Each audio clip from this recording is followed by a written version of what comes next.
I'm growing weary of the road. I'm on my way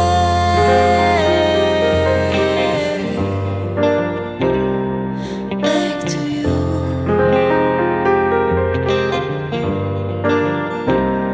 I'm on my way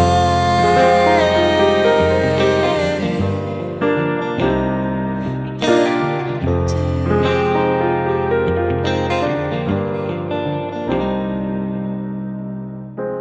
I feel doubt crawling, won't you dim my fears? Your voice is far away, won't you make it clear? Send a whisper to my prayer, blow your wind through my hair. I'm on my way back to you. I'm on my way. Won't you see me through? I'm on my way back to you.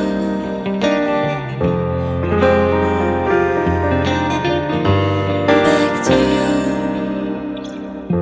I'm on my way.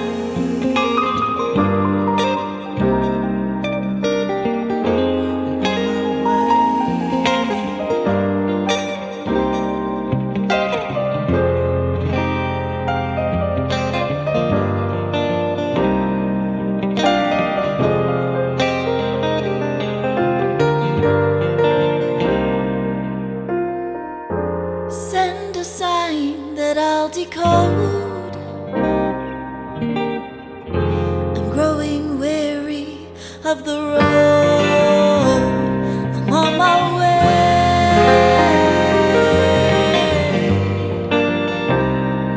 back to you.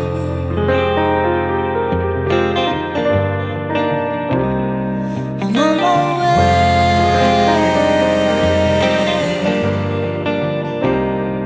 back to you.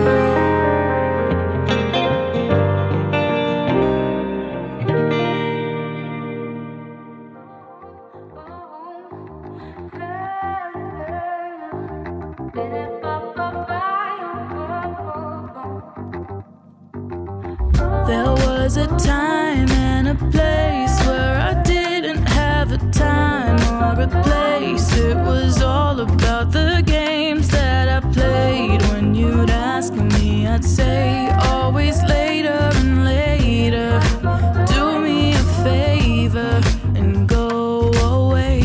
Every time in my life when people around me got to talking, they tried to start a competition. I didn't need another issue. Everything else was just fine. All I needed was to get mine. But I always felt it calling from the other side. The other side, the other side. From the other side. From the other side. From the other side. If seeing is believing, I don't know what I'm feeling, but I love it more than I did before. If this is what you need, and I'm right for your energy, then let's just hit the floor. Let's just dream some more. Oh, I can hear you. I can hear you. Oh, I can hear you. Hear you calling. Oh, I would keep myself so hidden from it all. Didn't know just who I was. Couldn't see beyond the wall. ये तेरे और मेरे आगे कितनी है दीवारें, सारी कर दे दिल के तू हवाले। रास्ता है लंबा, सदा है तेरा पक्का, अंदर की पुकार ना रखना तू अधूरा। From the other side. From the other side. side. Seeing is believing. I don't know what I'm feeling, but I love it more than I did before. If this is what you need, and I'm right for your energy, then let's just hit the floor. Let's just drink some more.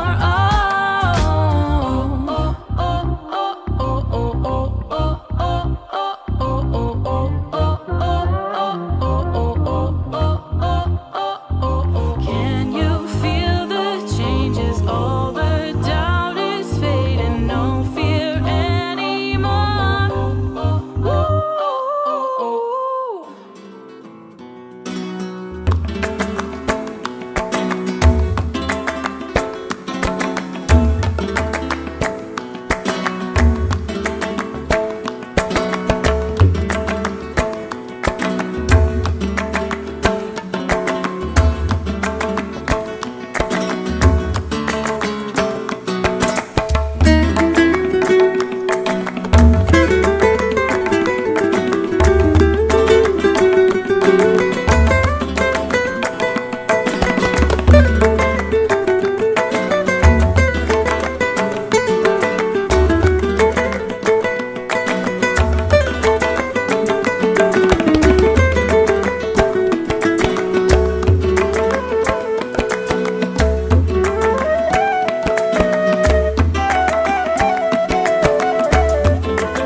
Sometimes in life the dark appears, even when the sun's out shining so bright. You need a sign for the clouds to clear.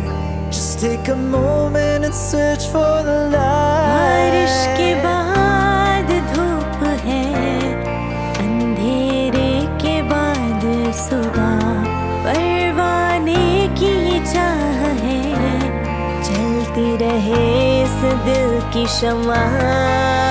क्यों है खफा तू मायूस सा क्यों है, उसे याद कर। Just close your eyes and let your heart say that name, then you'll know you're not alone. उम्मीद पे ये जहां कायम है, No, you're right. क्यों सोचता तू खुद को अकेला,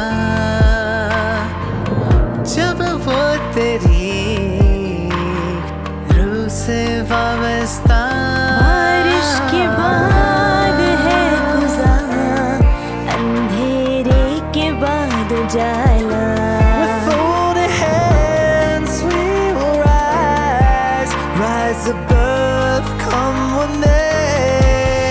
क्यों है खफा तू मायूस सा क्यों है उसे याद कर.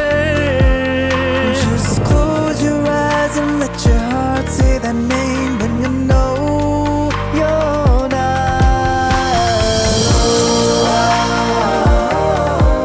उम्मीद पे ये जहां कायम है. No, you're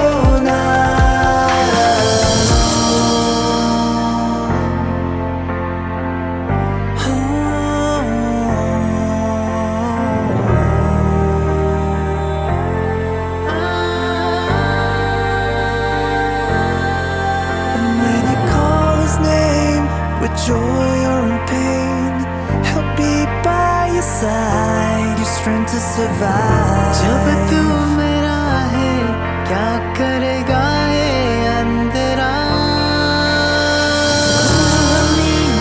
Gumeen sayajali bhi walayat kayali. Gumeen wa gumeen sayajali bhi walayat kayali.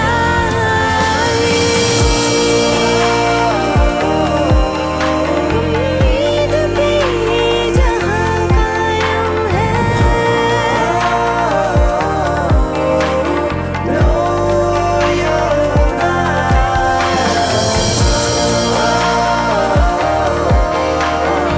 उम्मीद पे ये जहां कायम है.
At a moment like this, I find myself thinking back to the days when we first launched the nation. That was more than half a century ago. It's hard to believe sometimes that it has been that long. And frankly, it is even harder to believe that so much time has passed since my childhood days here in Kenya and my continuing early visits to this country. When I think back to the founding of the nation, and when I reflect on how much has changed and how far we have come, I think especially about the hopes and the dreams with which we launched this company. Our goal then was to create a news medium that belonged to the whole of the nation of Kenya. And that, of course, is why we chose our company name. That dream moved ahead in a big way when we took the company to the public shareholding market, so that today a majority of the nation's shares are owned by the general public of Kenya.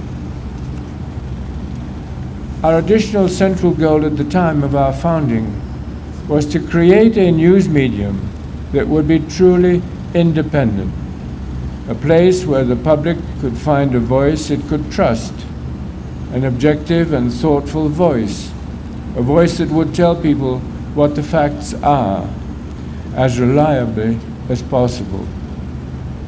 Our goal was not to tell people what to think, but to give them reliable information so that they could think more clearly for themselves. All over the world, the number of media voices is exploding. Websites, bloggers, and social media voices multiply every day. The result is often a wild mix of messages: good information, bad information, superficial impressions, fleeting images, and a good deal of confusion and conflict. And this is true all over the world. On top of that, this is also a time when public emotions and political sentiments are intensifying and even polarizing, again, all over the world. The result, some people say, is that we live in a post-fact society. Yes, a post-fact society. It's not just that everyone feels entitled to his or her own opinion. That's a good thing. But the problem comes when people feel that they are entitled to their own facts. What is true, too often, can then depend not on what actually happened, but on whose side you are. Our search for the truth can then become less important than our allegiance to a cause, an ideology, for example, or a political party, or a tribal or religious identity, or a pro-government or opposition outlook. And so, publics all over the world can begin to fragment, and societies can drift into deadlock.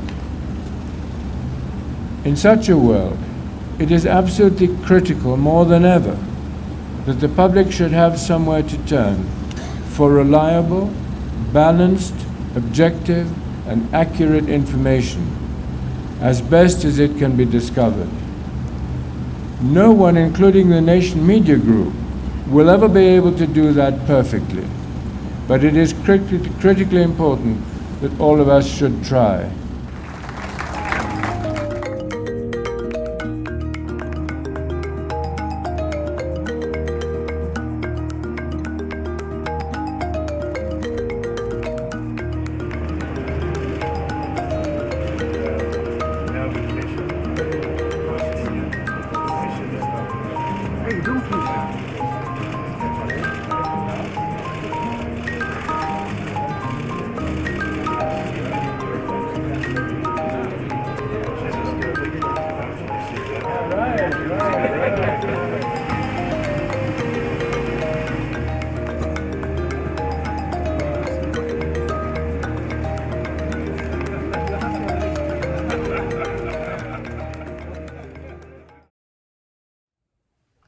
Yalimadat everyone, and welcome to this week's edition of Friday Night Reflections. Bienvenue tout le monde. Ça me fait grand plaisir d'être parmi vous encore ce soir pour les réflexions de vendredi soir. I'm Nahid Denshi, Mayor of Calgary. I've just celebrated my 10th year as mayor, but much more important than that, I'm celebrating my second appearance on Friday Night Reflections. And after the last one, I'm surprised they invited me back, but here we are. I'm coming to you from my fully equipped home studio here in Calgary on the land of the Treaty 7 peoples, Niitsitapi, the people. We call them the people of the Blackfoot Confederacy now, as well as the mountain people, the Ahe Nakota, the Stony people, the Beaver people, whom we call the Tsuut'ina people. And we honor today the Métis people with their deep connection to this land. So I'm here in my fully equipped home studio, which is also called my dining room. Because, of course, no Smiley family of my generation actually eats in the dining room, so I may as well use it for something. And as long as I don't knock over that vase, I think we're going to be okay. Grab your chai, grab your nasta, and let's talk about this week's Friday Night Reflections. Before we get into the topic for this week, I do want to talk a little bit about the coronavirus and about the COVID-19 epidemic. It's been 9 months that we have been living this very different life. For many of us, it's been a time of isolation. For many of us, it's been a time of fear. I know for some of us, including me and my family, the reopening of Jamaat Khana was a remarkable blessing for those times that we were able to go. But ultimately, we're living a very different kind of life. And it's okay to feel bad about it. It's okay to mourn the things that we've lost. It's okay to feel sad. That's just human. But what we also have to remember is that we've got more work to do together. We're not there yet. And even while the recent announcement that a vaccine may be close means we can see the other end of the river from the bridge, we got to stay on the bridge. It does us no good if we fall into the water. And so I know that people across Canada are facing different government policies and different restrictions, but I need to say something for all of us, which is that when we have a different kind of natural disaster, when we have a flood or a fire, there's nothing we can do. No single one of us can control the rain or the fire. But in a pandemic, the spread of the pandemic is in our own hands. It's in our own clean hands. So I need to remind everyone that discipline is the best vaccine, and we need to continue to be disciplined. That means wash your hands, cover your cough, do all the good hygiene. It means keep your physical distance, 6 feet or 2 meters, or if you're in Calgary, 36 mini donuts between you and people, particularly those you don't know. It means wear a mask. Wear a mask anytime you're in public, anytime you're going to be within that 6 feet or 2 meters of others. And I'm going to add 2 more things. The next one is get your flu shot. The flu has nothing to do with COVID, but if you get your flu shot, it means you're less likely to get the influenza and you're less likely to need medical care and overwhelm the health system in its busiest time of the year. And the other is it's time to collapse your bubble. It's time to think hard on every single decision that you make. Is this the right thing to do? Do I have to do this now? Here in Alberta, the Premier has been very clear. If that person doesn't live in your home, they shouldn't be in your home. We need to keep our cohorts small. We need to make sure that we're doing everything we can to avoid risky behavior so that those who need to go to work, those who are providing essential services, who can't work from home, have the ability to do that. We need to be able to work hard so that in the areas where the schools are open, we can keep the schools open for our students. So for many months, I've been saying the same thing, and I'm just going to say it again. It's about clean hands. It's about good hygiene. It's about clear heads. It's about thinking about every single decision that we make with a COVID lens. And it's about open hearts. It's about kindness and compassion and looking after one another every single day. Because we'll get through this the way we get through everything here on this land. We'll get through this together. I am very excited about tonight's theme. Tonight's theme is fact and fiction, the role of media in democracy. Now, one of the reasons I'm excited about this is because I get to moderate a panel of journalists, and also Zane. We'll get to that. Usually I'm on the other end of the questions. Usually I'm the one being asked the tough questions. So let's see how I do the other way around. This is a really important issue for all of us to think about in our communities right now. Certainly many of us have been glued to the screen in terms of the United States election. Is Arizona called? Is Arizona not called? Where is this going to go? What happens after the election? What happens when someone doesn't concede? But there's something much deeper than that in terms of the conversation that we're having together as a community. How is it that media institutions that have come together to tell our stories, to help us move forward as a community, are now being derided as fake news? People don't trust them. People look to social media, or people live in a post-fact world to determine their opinions. And how does that happen? And what is the role of our community in making sure that we're strengthening our democracy? What is the role of media in making sure that we're strengthening our democracy? So the main stage today, we have an incredible panel, and I know you, like me, feel an enormous sense of pride when we see people like our next guests on television talking about important issues, when we see people that look like us, that belong to the Ismaili community, out there representing us. It makes us all feel very proud, and I am so proud of the panel that we have brought together today. Two of the most esteemed journalists in North America, and also Zain. So tonight we get to hear from Ali Velshi.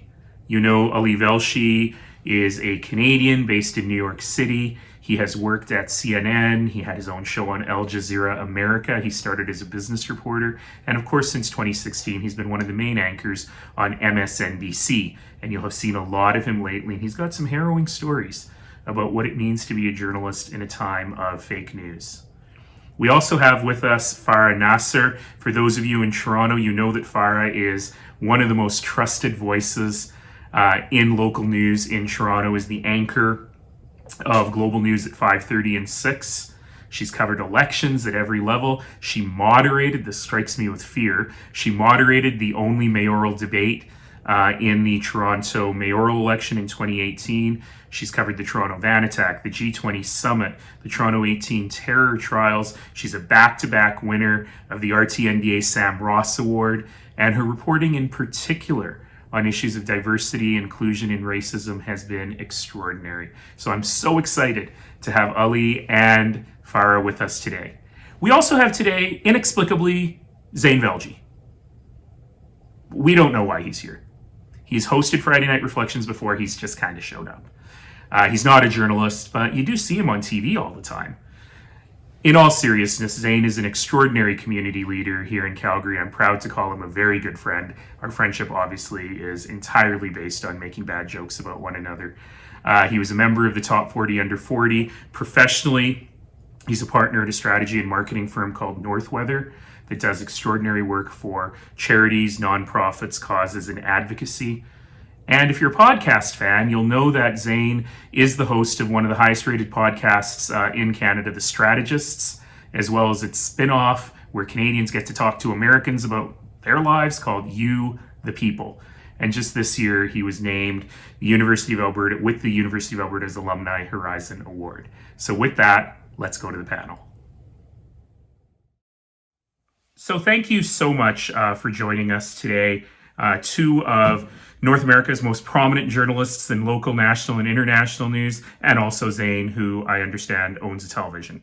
So I don't want this whole conversation to be about the United States election, but anyone who was watching television on election night and flipping between channels would have seen all three of you. And I thought that it might be fun to start with a little anecdote from there. And plus, I've got Ali Velshi here, so I have to ask him the question that everyone in North America wants the answer to. So we're going to start there, Ali. Did your colleague, Steve Kornacki, ever get to sleep? I made 4 attempts over 5 days to get him to leave. I was marginally successful a couple of times.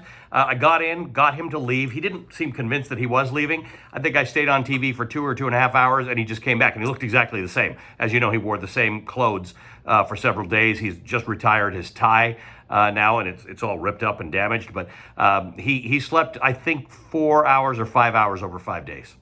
Wow.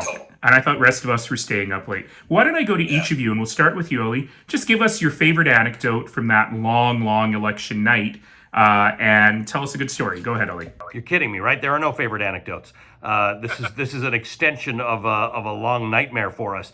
I started, one thing I did, I relieve when I can Steve Kornacki at the big board.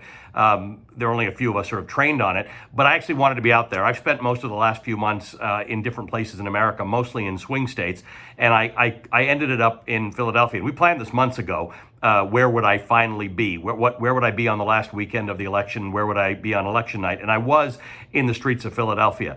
And whatever ends up happening with this, and however it goes, and there are lots of issues to discuss about misinformation and the anger, the visceral anger in America.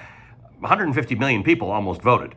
At least you're starting with the idea that people had enough civic responsibility to go to the ballots and vote. Whether they were doing it on bad information is a secondary issue, and we need to deal with that. But being in Philadelphia and watching the record-setting voting through the course of the day, for a lot of people who told me it was their first election, and they were much older than voting age, they were out there, they felt they had a role in the future of America, and regardless of the outcome of the election, it was great to actually see that level of participation. Typically in America, we see about 55%. We probably hit about 65% this time. It's amazing. Fire, what about you? Covering it in a very different way from a Canadian perspective. What was your favorite part of the night or your most interesting anecdote? Yeah, I mean, unlike Ali, this is my first U.S. election covering it from Washington, D.C. So it was unforgettable. It was incredible. But I think the thing that I'm going to remember the most is actually not election night. It is Saturday morning when the result was called. And it's because I got to DC about a week earlier and it was so sleepy and you could just really feel the anxiety and people were just anxious and there was this uncertainty. And then it's like the entire capital of the United States changed in an hour. It was like a different place. There was so much energy. There was really this feeling like everybody was just kind of breathing this like sigh of relief and just exhaling for the first time in a long time. And people were popping champagne. They were dancing in the streets. They were singing. And just seeing that shift is something I'm never going to forget. It was unbelievable. Amazing. Now, I was busy in a city council meeting all evening, and so I was relying on massively refreshing your websites and occasional texts from Zane, who was busy doing commentary that night as well. And when I finally got home, I heard Zane say one of the most thoughtful things I've heard any commentator say that evening about the nature of the referendum that we were witnessing. So Zane, tell us your favorite anecdote and give us the line about the referendum. Well, thank you, Nahid. And I just want to clarify for Jamaati members listening at home, I have two TVs, not just one TV. So I'm doing okay. And in fact, one of those TVs is even a color TV. Okay, so here, let me, for the election night for me, it was this moment where I kind of realized that this was not just an election where folks were having a referendum on Donald Trump. They were having a referendum on each other. Because, the first time they elected Donald Trump, you wanted to shake up the system, you wanted a different sort of voltage in Washington, that's fine. But for the second time, you've got 6 years of a track record and 4 years of a presidency to know exactly who this guy is, to know, exactly what he stands for, how he conducts himself, how he thinks about big and small issues, how he thinks about other people. So I think that's going to be the real reconciliation point that's going to extend well beyond the Joe Biden presidency, perhaps, which is, to that point now, that referendum on each other that this election was also about. And that's really where I want to take a little jump, if I may. We've got with us some incredibly accomplished people, and I know as an Ismaili community, we're also very proud of you, and we feel a little bit of pride when we see you on the air telling these important stories. But we live in a strange media world. So I just celebrated my 10th anniversary as the mayor of Calgary, believe it or not. And when I started in the first year, I had a full press gallery. They sit in windows, in little offices with windows that overlook the council chamber. As of this election, the entire City Hall press gallery in Canada's third largest city was down to 3 full-time reporters, all of whom had to cover other things from time to time. We're up to 4 now. Thank you, Global. We've added a City Hall reporter. But we've gone from 10 or 12 or 15 people who covered City Hall every single day to 3 people, and they're great reporters, but their job is just stenographer.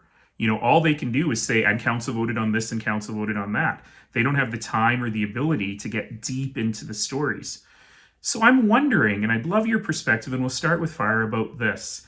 Have the changes and the cutbacks in media and how we think about media led to, in some way, the situation that Zane is talking about of an oversimplified, overly divided community that doesn't see nuance in the conversations that we're trying to have? So Farah, your thoughts?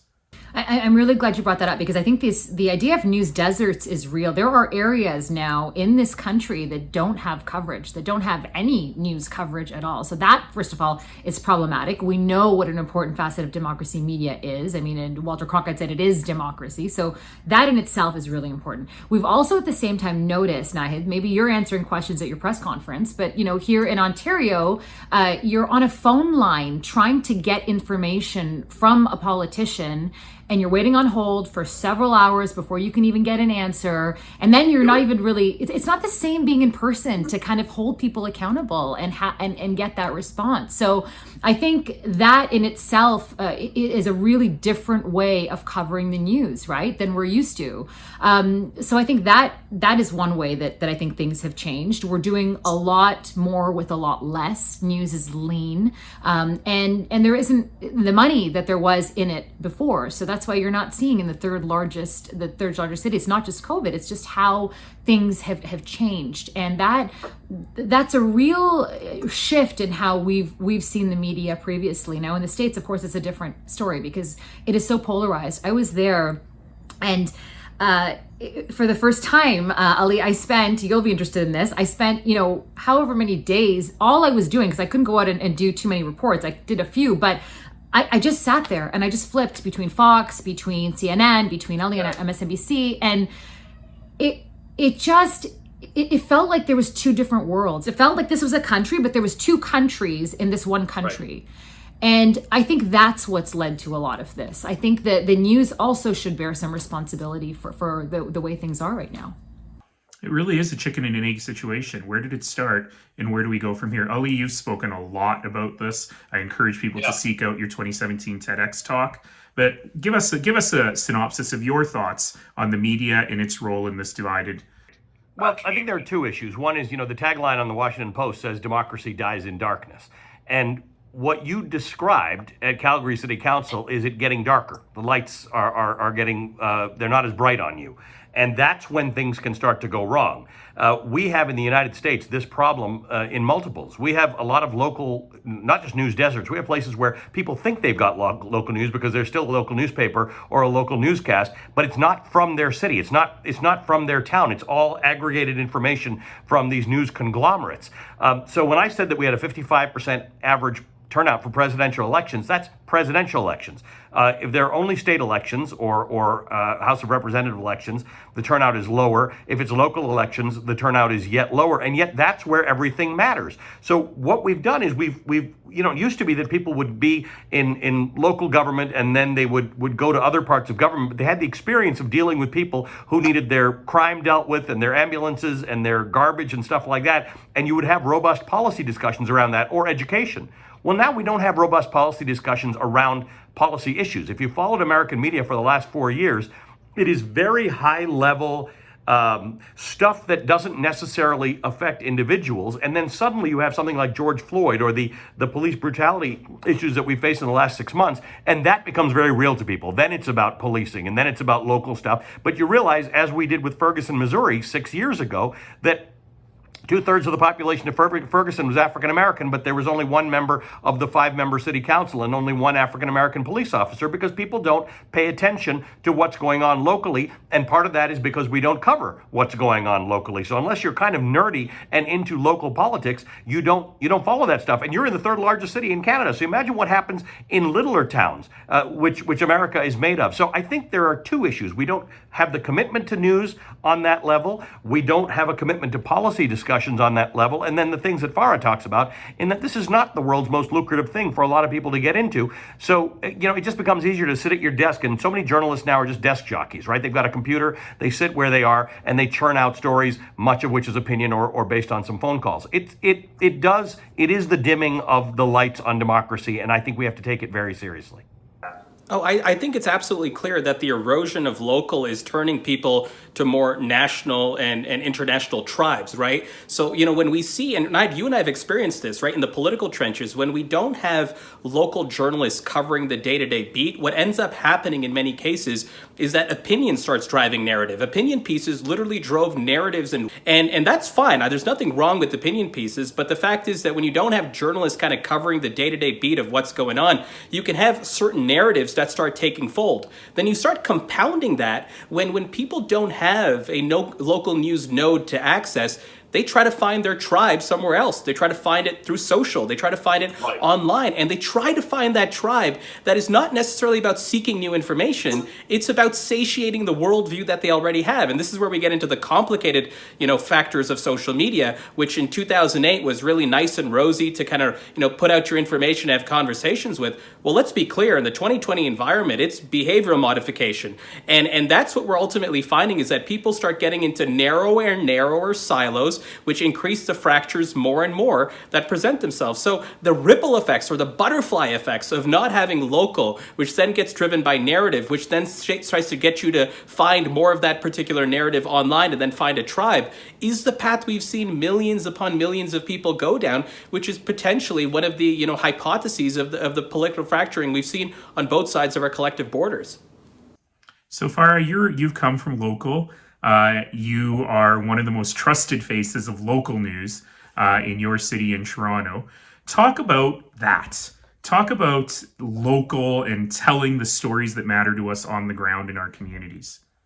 Well, even to the extent when we're talking about, a fractured country, or we're talking about divisions, I mean, I've pushed the boundaries in some ways, talking about race, and bringing stories that aren't told on the local news. And it hasn't been easy, because there are a lot of people who, to me, I feel like I'm holding a mirror up to what's happening in society, but there are people who don't want to hear what the truth is, right? So that can be very difficult as well. So we're talking about COVID, for example, and how racialized communities are more impacted by COVID. Well, there's people who don't want to hear that. They don't want to hear that, healthcare is different for somebody that doesn't look like you, or that, there's discrimination in hockey, for example. I remember I did a story on that, and the amount of hate mail I got after that was, I was not expecting that type of flood. So I think that, there still is this really polarized view where people think that you're still in a way fake news, or you're still biased in your reporting,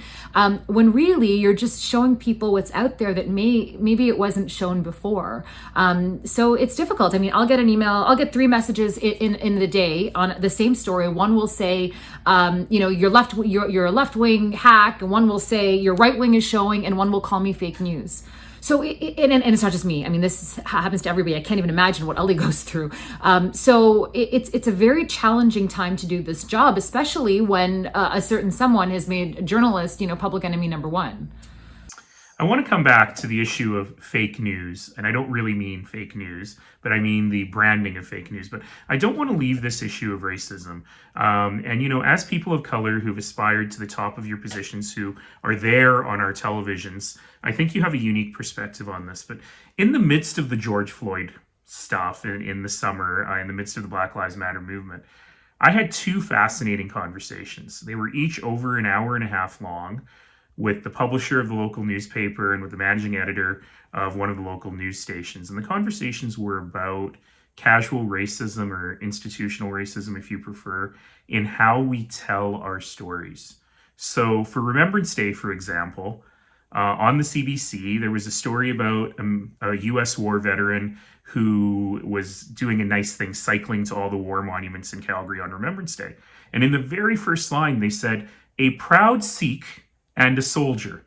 And I thought to myself, well, his name is Singh and he wears a turban. People can probably connect the dots. What does his being a Sikh have to do with it? And it was just one example of the kinds of deconstructionist narratives, if I can sound all academic for a moment, that we have to think about in terms of how we tell stories. And Farah, you've really been a trailblazer in this, in so many ways, helping people see, especially in a city as diverse as Toronto, their country in a new way. But what does that work like institutionally? Does the media understand that we've been telling stories of the powerful and we need to get off of the sort of the National Geographic 1950s special when we tell stories of people who don't look the same? Look, I will be honest, I think it took for all of this to happen, this racial reckoning to take place, for things to change. I mean, I politely laughed at comments made 5 years ago that I would never laugh at now, that I would call people out, that I would have the courage to call people out on now. And I think that says a lot. But we have to remember that though you're watching television and you're seeing bylines that have names that are, ethnic, that you're comfortable with, most of the people that are still running everything don't come from there. It's going to take time, though. I think things are changing. I'm very optimistic about the future. I mean, even when we started out, like Ali was the only one I could go to ask advice. There was nobody who looked like me on camera. And I remember he was working on a business show, a business channel then, and it wasn't even, I didn't even want to do business. So, but it was the only one. And now, when we look at the amount of Ismailis that are out there, that are, it gives me goosebumps just talking about it. So I think that we are moving in the right direction. I think things are changing, but certainly discrimination has existed in our industry. I'm sure many places it certainly does, but it took for this to make change, and there will be change.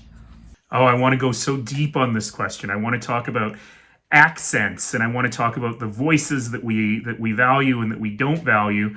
But I will, at this point, disclose a secret, which is that Farah mentioned all of the Ismailis who are working in media now, and there are a lot of them now. So on the night of the Canadian election, Zayn, of course, being Zayn, started a little text group of all of the Ismailis who were on TV that night. Of course, it's called the Farah Nasser Fan Club, just saying. But tonight, Ali, as you answer the question about racism within the media, I'm also putting you on the spot. I would love that. Will you join the Farah Nasser Fan Club? So every time I talk to Farah or see her or exchange a message with her, I'm glad to hear that story, because I remember it when I was starting out, and it was yet harder. But I think representation is the answer on all of these fronts, because we're talking about racism now, but casual homophobia, casual making jokes about people's weight. The Me Too movement indicated to people that, these jokes you've been making or those comments you've been passing on how someone's dressed, also not appropriate. So we all just have to have this open mind and say, there's so much out there we don't know, and we don't know because we didn't invite the people to the table to have the conversation. So now in newsrooms, if you have the representation, you just learn things you didn't know before. You learn what you don't say and what's inappropriate to people. I remember saying something about transgenders, I think I said on TV, and I got all these things. They don't call people transgenders, you call them transgendered people or transgender people. It's like, okay, great, now I know it, now I will do it right. But the things that I have said in my past that I didn't know were even wrong because there was no one there to tell me that it was wrong, now that all changes. And the decision you have to make now as journalists, as the consuming public, is what side of that do you want to be on? Do you want to sit there and say, that's interesting, I didn't know how that worked, thanks for telling me, or let's discuss it? Or do you want to say, don't change my worldview, don't change my reality, because that's not how I learned it, so it can't be true? So Zayn, how do we get those stories into the media so the media feels more authentic to all of us? Yeah, and I think it starts, Nahed, with this conversation that, and I think Ali and Farah are excellent examples of this, that people that look like us aren't just there to cover stories about people who just look like us. And I think that's one of the biggest mistakes that I've kind of seen, is just an assumption. When our prime minister during the last federal election had a scandal, the blackface, brownface scandal that was going on, I had 24 media appearances over the next 2 days, and I wasn't the only racialized or brown or black person that had those appearances. If you just walked by the hallway at the CBC or at the CTV and you just looked up, there's probably a black or brown person commenting on what happened. And then guess what happened, Nahed? 2 days later, the story went away, and all those people who provided excellent commentary just because they had a brown or black face were nowhere to be seen.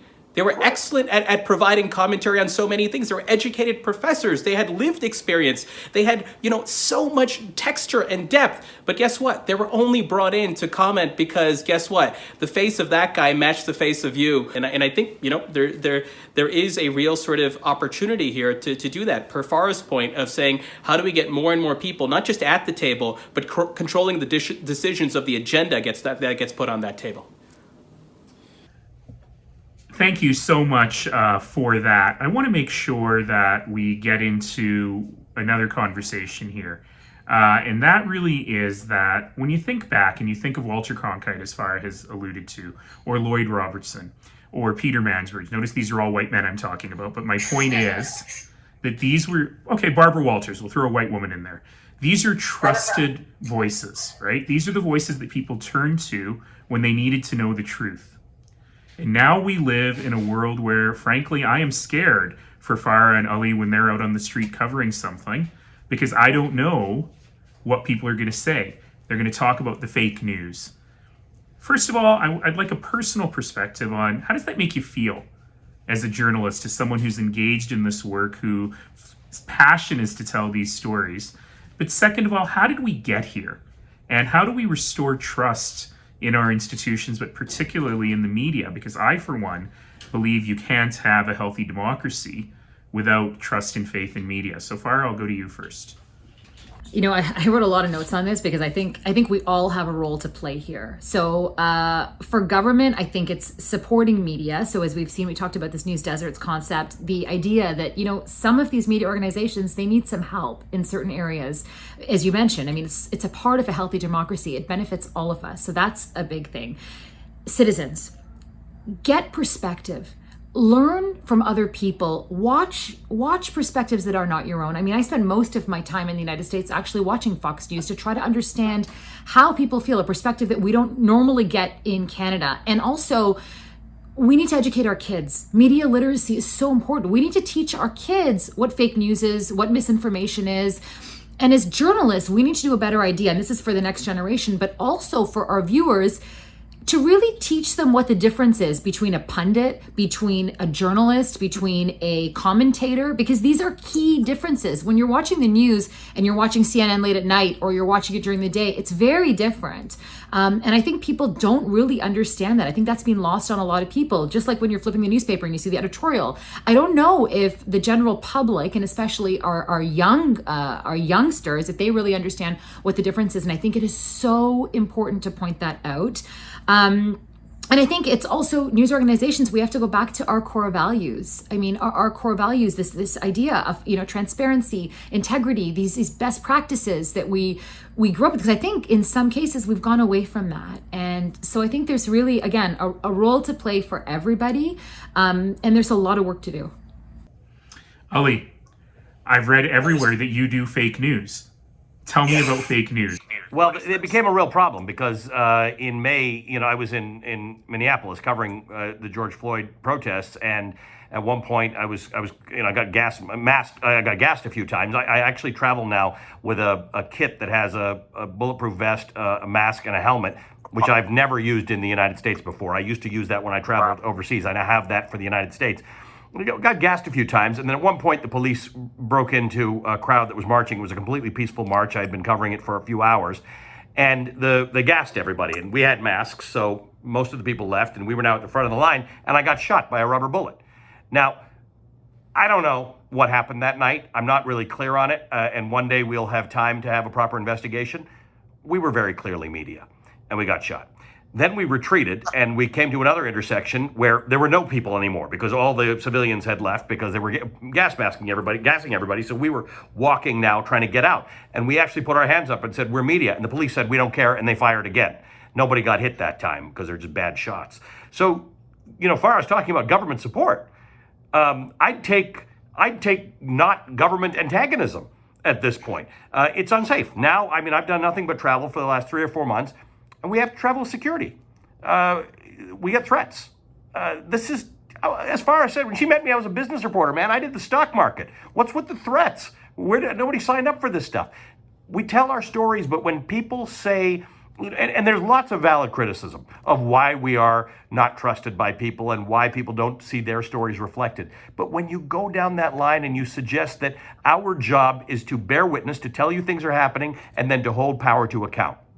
And when the government interferes in your ability to do that, and when leaders start doing that, that's when it starts to break down, because there are a whole lot of people looking for answers and looking for people to blame. And when you make that the media, and I don't care whether it's my media or somebody else's media, there were a number of reporters from other outlets, most of whom report on me critically, who were arrested during protests. And I was out there, trying to defend their First Amendment rights. You don't shut the media down. You argue in the arena of discussion. discussion of ideas, right? Like you do, Nahid. That's what we should be doing. If there's an argument to be had about why we are covering things the way they are, we should have that discussion openly. But things have taken a dark turn, and it is worrisome because there are a lot of my colleagues I know who say, I didn't sign up for this and I'm not looking for this.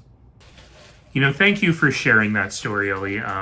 It's a shocking one, and I'm happy that you were willing and courageous enough to tell us about that one thing that happened to you that is emblematic of so many other things. It happened to a lot of my colleagues, too. I mean, there were in that week alone, there were 300 instances of police violence against reporters. So I got off easy. Well, you got shot. I don't know that that's that easy.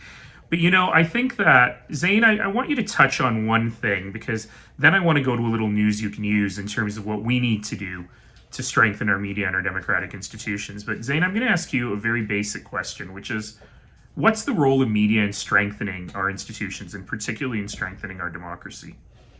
Yeah, and I think it's vital. I mean, it is one of the recipes in this cocktail of civil society, right? This ability to have a press that is free, that's able to voice the truth, that it does not have to be beholden to what I call the two sidesisms, right? One of the biggest things we've seen that I, at least in my observations of the last 4 years, is pushing the press to do two sides, right? It's not about covering both sides. It's having and giving the press the runway and the freedom to say, no, this is what's happening, right? The old adage, what was it? If it's raining outside, it's not about asking some person to say, is it raining or is it not raining? It's about going out and saying, is it raining or not yourself? And I think right now, certain political groups, certain advocacy groups, frankly, social media has pushed this two-sidesism into media outlets and journalistic organizations. And I think what we need, and this is not really a fault of their own, is to give these institutions a runway to say, go report the facts.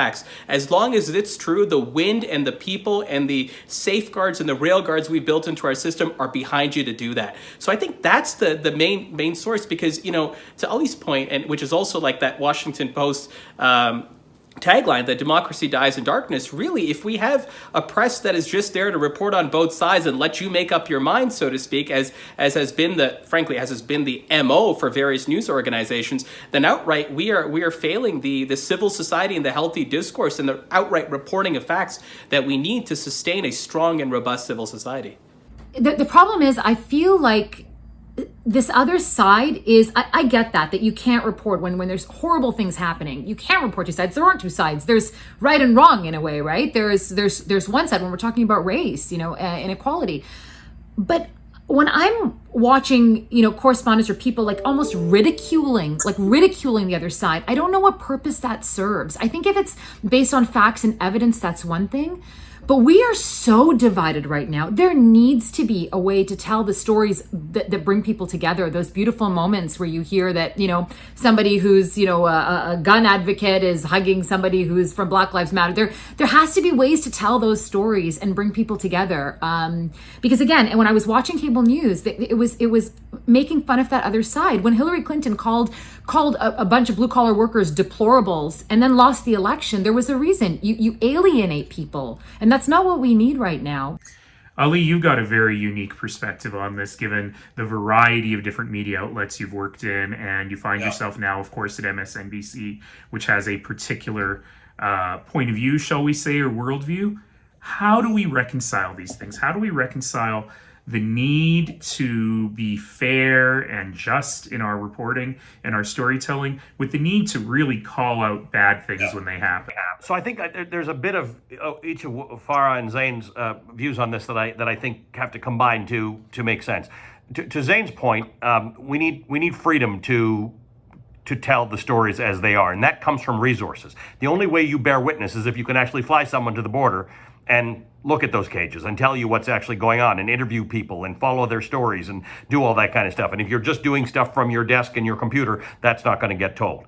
On the other side, Farah makes the point that, do we signpost for people what's commentary and what's opinion and what's news coverage? And I think we, and Nahid, from my fake news speech, my TEDx talk, that I feel that we've failed people for decades on that front. We don't signpost it, so people don't hear it. So I've spent the last 2-3 months out on the street talking to people, and I ask them, I go to different cities across America to ask people about their own personal experiences. What do I get? Bumper sticker, political stuff.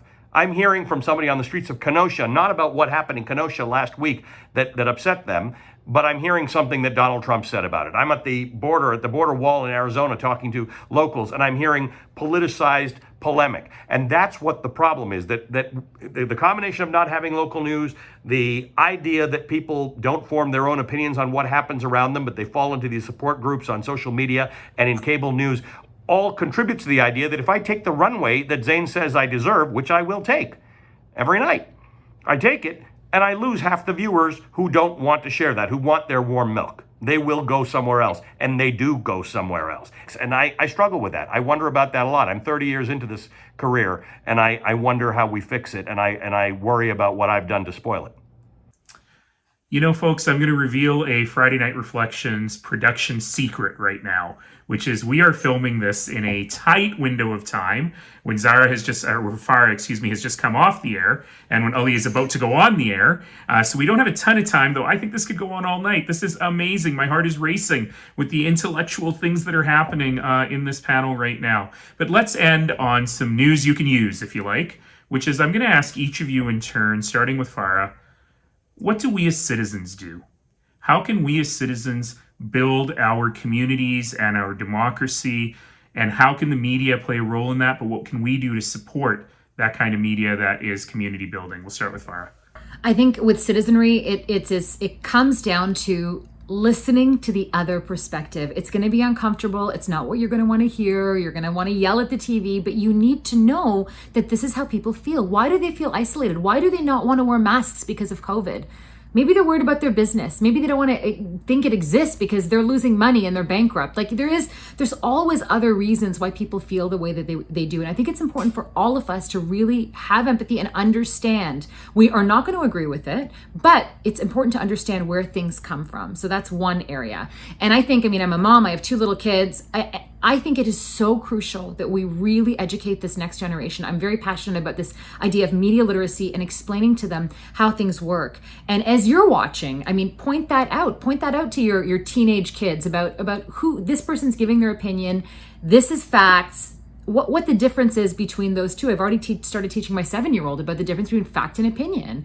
So I think those are 2 things we can do. And then as media organizations, again, we need to go back to these core values. The Nation Media Group, which we all know is very close to our hearts. One of their core values is news should not appease, augment, or respond to political commercial interests, and journalists should really test that so what factor. Why is this story important? Why does it matter to me? Why am I telling it? So what? And I think as journalists and as media organizations, we need to do better at that. I'd start with sitting down with your family, perhaps even your friends, and auditing the media diet that you have. At the end of the day, you are the media that you consume. And so I think it'd be a fascinating exploration as an extension to Farah's point, sitting down with your family and saying, what are we each consuming? You will be surprised where some of the folks in your family, where even your partner or your significant other might be getting their news from. It might be certain Twitter accounts you've never heard of, certain media outlets you have maybe not considered. So audit that and then try to, figure out verified sources. And then the second thing I'd say is around social media. We've discussed it a bit, but social media has really become a rage machine for many folks. Is it still a great distribution mechanism for news? Absolutely. But what we have to realize is that if you're not paying for it, you are the product. And what these platforms have figured out is that by putting anger and rage into the zeitgeist, into micro cuts of fake news, that which, by the way, is not easy to discern. That's one of the things we should talk about, is that fake news online is really, really hard to discern. But go with verified sources and understand that everything on social media that you see, especially with products that you're not paying for, you are being commoditized on, and to recognize that. Ali Velshi, last word to you, but as I ask you that, I know that the audience will abandon us and go for their warm milk if I don't ask you from your vantage point, what's going to happen in the United States? How are we going to get out of this crazy situation we're in? So talk to us about what citizens can do and give us your opinion on that. December 13th, the Electoral College is going to vote for the next president of the United States. And with some luck, all of this stuff that's going on right now will be over by then. So I'm very worried about what this portends for American democracy. But to the point about news you can use, think about your cell phone, right? The way the cell phone figures out where you are and which tower to use, is it's always got to have three towers. It triangulates where you are. If you have 3 points in space, you always know where you are. So triangulate your information the same way. When you see something, make sure you can find it somewhere else. So the guy who went to that suburban DC pizza parlor because he thought that Hillary Clinton was running a pedophilia ring in it, he went with a gun. And he actually thought he was going to save little children. He thought he was doing something good because he had bad information. Now, just make sure before you, and that's an extreme example because generally people don't respond to the news by taking a gun and going to do something, but we all respond to the news somehow in our conversations or in our voting. So try and find the information somewhere else, even if it's from a different perspective. If you at least understand that 2 different people are reporting on this from 2 different organizations, from 2 different perspectives, at least the story, the underlying story might be true. I don't know that social media is compatible with democracy. I really worry about whether in the end it has really removed us from reality. I remember when the internet started, because I was just starting as a reporter at the time, and when it became popularized and cell phones were started and we would get browsers on our computers at work, I remember thinking, no one will ever be able to lie again. This is the best thing that ever happened. Social media came out. If you tell a lie, they're all going to call you out for it, and that's it. I had no idea. I was so naive. I had no idea that you'd be able to lie better and louder and faster and more effectively than you ever could before. So I think we all have to, we can't fix society. We can fix our own consumption habits. Just like your cell phone, triangulate your information and at least know that what you're consuming is true, then formulate an opinion on it. Thanks so much, Ali. I said that would be the last word, but man, that was amazing. So I do want to give Farah and Zain one last chance for any final words. First to you, Zain. No, I'm good. Thank you for this excellent conversation. I think we find a very interesting space we're in right now, and I think it's with the leadership of folks like Farah and Ali who are not just pushing the stories that matter, but pushing the editorial decisions that matter to get us the stories, to unearth those stories that makes our democracy and civil society richer. So thank you for the incredible conversation. I just want to kind of go over the point about social media because I think that's where a lot of people get their news. And I think what Zain said is so correct. I mean, if you're not paying for news, you're the product. And, we're in this place where we just need like this, Hazram calls it Nescafe journalism, right? We just need this hit. We just need to know what's going on, but really dig deeper. And if anybody watching is part of a social media company, take some responsibility. I mean, figure out these algorithms to kind of widen the perspective, because again, these are echo chambers. You are following people from Jamaat Khana, people that are your friends, and you're getting one perspective. It's not the perspective of everybody. And keep that in mind as you're reading this. Have that knowledge as you're going through social media. Thank you so much. People often think that politicians and the media are at odds. And certainly we've seen a lot of that with politicians of all stripes recently. But I want to say something that I don't often get to say as a politician, which is I want to say to you all, thank you.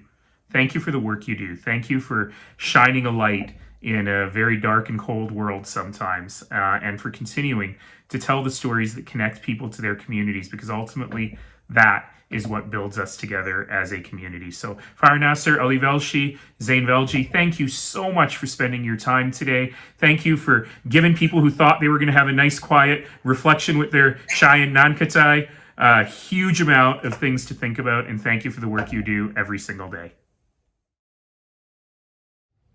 Wow, that was so great. My brain is racing and my heart is racing. What a tremendous panel. And thank you again to the panelists for joining us for that magnificent conversation. Did you note, though, that Ali Velshi never did answer my direct question about the Farah Nasser fan club? I hope you had a chance to catch the pre-show tonight. I know that all of us feel such pride when we see Ismaili journalists covering the news, and there was a great montage of members of the Jamaat who've been working in journalism. And I know that we are proud of every single one of them and the work that they do representing the community and telling our stories. So as always, it wouldn't be Friday Night Reflections without a great musical expression. And we're going to go to that right now to lift our spirits. In the meantime, stay safe, stay healthy, clean hands, clear heads, open hearts. See you next Friday on Friday Night Reflections. À la prochaine. Ali Mola, Ali Mola.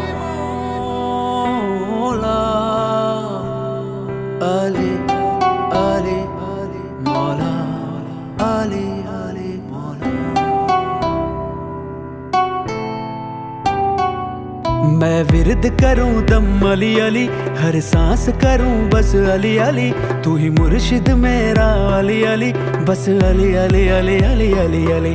मैं विरद करूं दम अली अली, हर सांस करूं बस अली अली, तू ही मुर्शिद मेरा अली अली, बस अली अली अली अली अली अली। मोमिनों के अमीर है अली अली, वलियों के वली है अली अली, सखियों के सखी है अली अली, बस अली अली अली अली अली अली।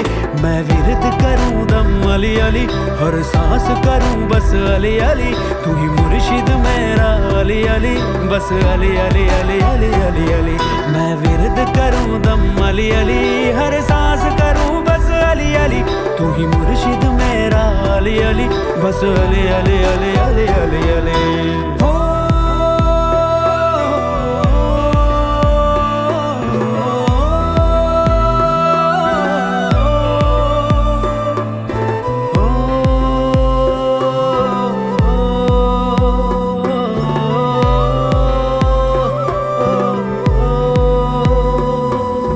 मस्ती में मैं तो तेरी झूमता रहूं, गली गली अब तो मैं घूमता रहूं, इश्क की मंजिल चढ़ता रहूं। मैं विरद करूं दम अली अली, हर सांस करूं बस अली अली, तू ही मुर्शिद मेरा अली अली, बस अली अली अली अली अली अली। मैं विरद करूं दम अली अली, हर सांस करूं बस अली अली, तू ही मुर्शिद मेरा अली अली, बस अली अली अली अली अली अली। मुश्किल कुशा है अली अली, शेरे खुदा है अली अली, लाफता इल्ला है अली अली, बस अली अली अली अली अली अली। मैं विरद करूं दम अली अली, हर सांस करूं बस अली अली, तू ही मुर्शिद मेरा अली अली, बस अली अली अली अली अली अली। मैं विरद करूं दम अली अली, हर सांस करूं बस अली अली, तू ही मुर्शिद मेरा अली अली, बस अली अली अली अली अली अली। मौला अली मौला अली मौला अली मौला अली मौला अली मौला अली मौला अली मौला अली अली अली अली अली अली अली अली अली अली अली अली अली।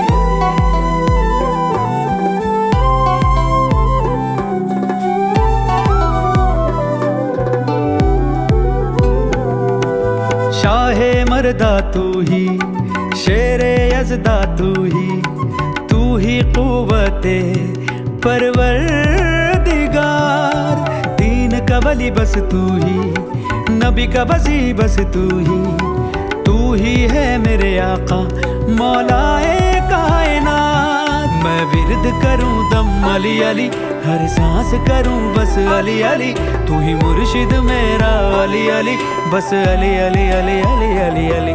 मैं विरद करूं दम अली अली, हर सांस करूं बस अली अली, तू ही मुर्शिद मेरा अली अली, बस अली अली अली अली अली अली। मोमिनों के अमीर है अली अली, वलियों के वली है अली अली, सखियों के सखी है अली अली, बस अली अली अली अली अली अली। मैं विरद करूं दम अली अली, हर सांस करूं बस अली अली, तू ही मुर्शिद मेरा अली अली, बस अली अली अली अली अली अली। मैं विरद करूं दम अली अली, हर सांस करूं बस अली अली, तू ही मुर्शिद मेरा अली अली, बस अली अली अली